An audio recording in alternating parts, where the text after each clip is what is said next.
Assalamualaikum everyone. Here we are discuss the chemistry class 9 chapter 3 some basic definitions. Assalamualaikum everyone. Here we are discuss the chemistry class 9 chapter 3 periodic table and periodicity.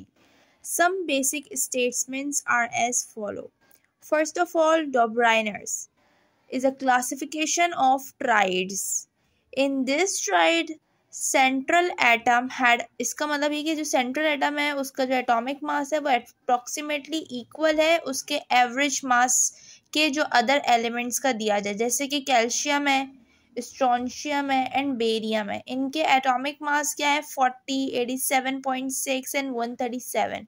इसका note ये है कि कोई भी मास जो दिया हुआ है इसमें से ऊपर स्ट्रोंशियम का जो है वो एवरेज है, एटॉमिक मास किसके एवरेज है, कैल्शियम और बेरियम के एवरेज एटॉमिक मास के करीब है। न्यूलैंड्स का क्या है कि लॉ ऑफ ऑक्टेव्स इसने दिया है। इन दिस लॉ, इस लॉ के अंदर क्या है कि जो ये एक ब्रिटिश केमिस्ट थे न्यूलैंड, इन्होंने कहा कि if elements are arranged in increasing order of the, अगर कोई एलिमेंट अरेंज्ड है अपने इंक्रीजिंग ऑर्डर में, अपने मास के मुताबिक अपने इंक्रीजिंग ऑर्डर में अटैच है, अरेंज है, तो जो अगला 8वां एलिमेंट होगा ना उसकी प्रॉपर्टी पहले वाले से मिलती जुलती होगी सही ग्रुप्स के अंदर।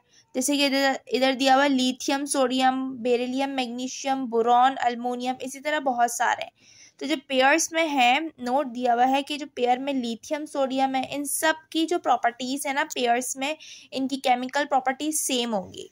नाउ जो है अब मेंडलीफ पीरियोडिक टेबल के, मेंडलीफ पीरियोडिक लॉ के बारे में क्या बात हो रही है कि 1869 के अंदर ही purpose this law on basis of physical and chemical property के मुताबिक इसने एक लॉ बताया पीरियोडिक लॉ।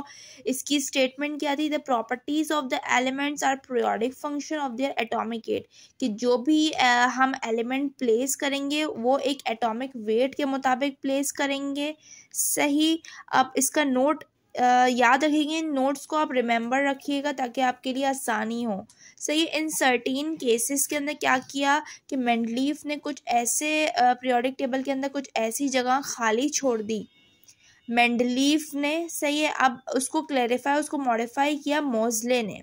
सबसे पहले तो कुछ इंपॉर्टेंट की सेंटेंसेस हैं फॉर एमसीक्यूज़ के लिए, वो देख लेते हैं कि 1869 में मेंडलीफ ने पब्लिश किया था टेबल सही है जो पीरियोडिक था सही। उसके बाद इसने बताया था कि इसके अंदर जो पीरियड्स हैं वो कंटेनिंग 8 वर्टिकल कॉलम्स होते हैं पीरियड्स में, और जो है आर कॉल्ड ग्रुप्स, इनको ग्रुप्स कहा जाता है। पीरियोडिक टेबल में जो 8 वर्टिकल कॉलम्स होते हैं उनको ग्रुप्स कहते हैं और हॉरिजॉन्टल रॉस को पीरियड्स कहते हैं। दूसरी स्टेटमेंट है 1869 में एक जर्मन साइंटिस्ट है लॉदर मेयर, उन्होंने पब्लिश किया पीरियोडिक टेबल जिसमें उन्होंने बताया कि 56 एलिमेंट्स को उन्होंने अरेंज किया 9 वर्टिकल कॉलम्स में सही on the basis of atomic mass की बेस पे। अब हम बता रहे हैं मोज़ले के बारे में कि इसने मॉडर्न पीरियोडिक टेबल को मॉडिफाई किया था 1913 में।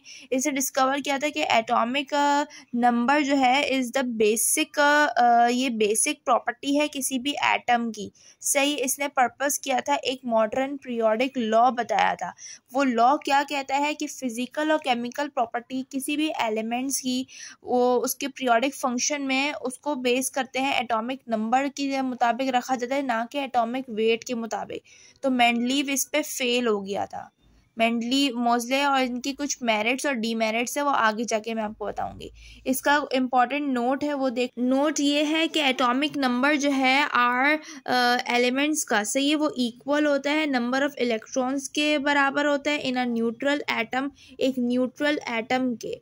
इसमें क्या है सो एटॉमिक नंबर, तो एटॉमिक नंबर प्रोवाइड करते हैं हम इलेक्ट्रॉनिक कॉन्फ़िगरेशन के अंदर सही किसी पीरियोडिक टेबल का। जैसे मैंने आपको इलेक्ट्रॉनिक कॉन्फ़िगरेशन की वीडियो बना के अपलोड करी है, वहाँ से जाके इसके फर्दर मोर चीज़ें देख सकते हैं। इलेक्ट्रॉनिक का नोट एक और है, इंपॉर्टेंट होते हैं नोट्स, आप इनको रिमेंबर रखें, ये एमसीक्यूज़ के लिए भी इंपॉर्टेंट है। इलेक्ट्रॉनिक कॉन्फ़िगरेशन किसी भी एलिमेंट्स का सही है वो अरेंज्ड है एक लॉन्ग फॉर्म में पीरियोडिक टेबल के अंदर, एंड पीरियोडिक टेबल जो है वो बना हुआ है 7 रॉज में और 18 कॉलम्स में।